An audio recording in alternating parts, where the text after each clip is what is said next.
The environment and sustainability are increasingly important topics in the modern world. Writing about these topics can help raise awareness and provide solutions for a healthier planet. These are very specific topics, so only people interested in climate and environmental changes or related to such fields will find them interesting to read. So, you always need to keep your audience in mind. You can write about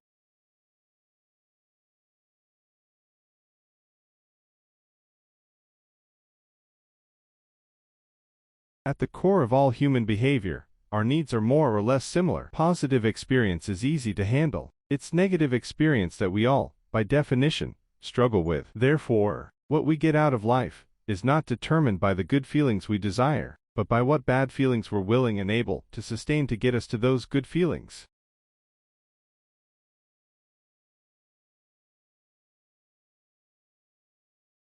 Well, of course I didn't. You really think I'm going to compete with Aristotle and the Buddha? This advice has been around for thousands of years. I simply repackaged it in interesting and novel ways, changed the emphasis on a few points, and added a couple of my own ideas to spice things up. Instead of focusing on happiness and positivity, I focus on pain. Instead of selling desperate people a vision of success, I help people question their definition of success.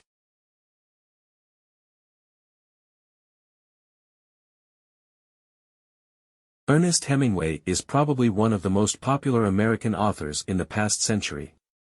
His writing style has been emulated by everyone from high school English teachers to aspiring novelists to advertising copywriters. People like to picture Hemingway pecking away at a typewriter in some dark bungalow in Cuba in the middle of the night next to a bottle of rum. And while that's probably what he did in his later years, the reality for most of his life was much more pedestrian.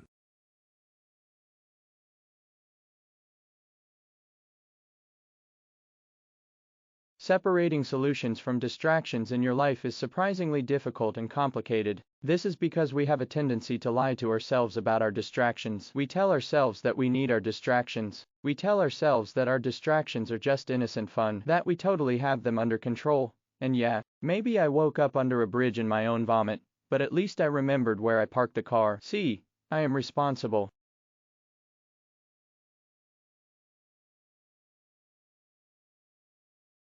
What is doing the choosing is the unique personal brew of every biological, physical, chemical, and psychologic process or structure that has ever pertained to you. But what is you, if not that extended biological and experiential universe? I maintain they are one and the same, in which case, saying you have the ability to act or choose is the same as what Sapolsky says. I guess he has a different definition of an individual. I vote with the jury on this one. Without free will, we'll be living in a world of pain.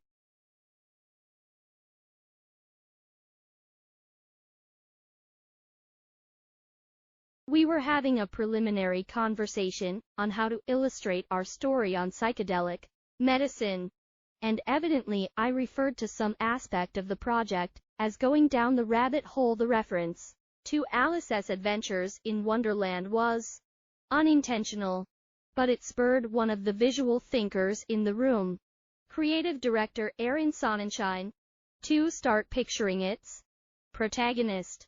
Before this verbal thinker knew what had happened, Aaron had also pointed out that a brain and a mushroom cap were similar in shape.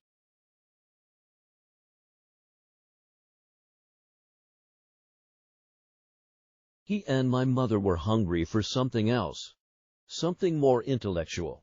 So, in the mid-1960s, they both attended community college and majored in psychology.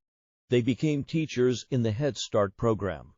My mother eventually opened her own preschool in our predominantly Mexican-American community, and my father continued his formal education, which led to a decidedly white-collar job with the Southern California Rapid Transit District.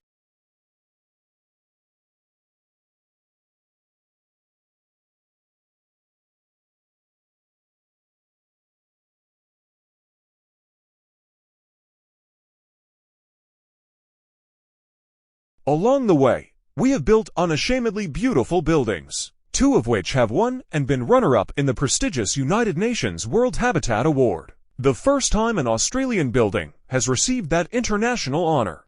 We rely on older concepts of Australian architecture that are heavily influenced by the bush. All residents have private verandas, which allows them to socialize outdoors and also create some defensible space between their bedrooms and public areas.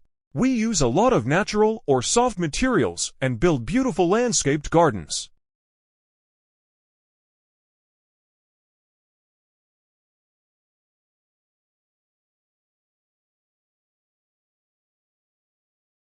Meditation is one option. Shamin also encourages people to repeat 10-second representatives of a single physical sensation, such as taking measured breaths or rubbing the tips of 2 fingers together.